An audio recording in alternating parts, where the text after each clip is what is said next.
Hey, today we're going to make custom fabric for a face mask. So first you'll want to print out the free pattern that's available in a link below. And you want to have some fabric that has been washed and dried and ironed. You can use plain cotton, just old sheets, or you could use even a subtle print, or you can also use a color.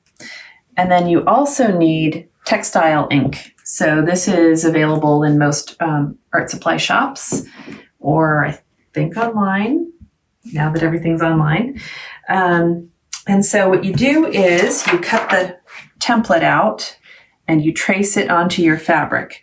So we have this side of the face mask. Now we're just going to need to trace the other side. So you have a partner to the first piece. So here I go. I'm just tracing using a regular pencil. There. So now you can start designing, and you can use stamps.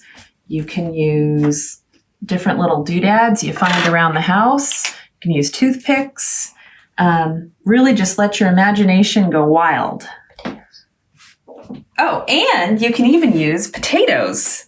So it sounds kind of silly, but it actually makes a pretty good stamp. You just cut the potato in half and then cut out the shape. I actually used a cookie cutter thing to cut the perfect flower out.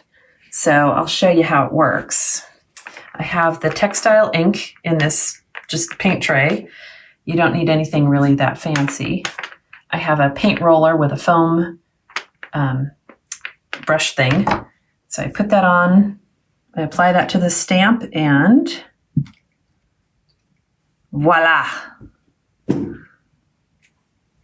And after you print a few times, it'll sort of fade, so you can just reapply the ink and keep stamping. And sometimes if you kind of go off, that makes it look like fabric that's been printed.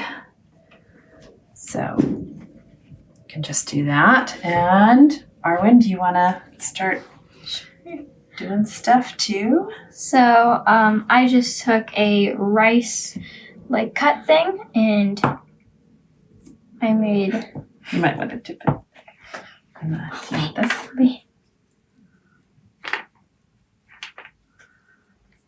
And I made a cat cutout. And then you can take a toothpick and add features.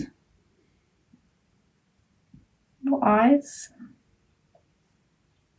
And a nose. So really, you can do all sorts of things. There's also pens that can be used on fabric. The key is you want ink or pens that can be used on fabric and can then be washed later on. And you want to make sure you wash and dry your fabric first.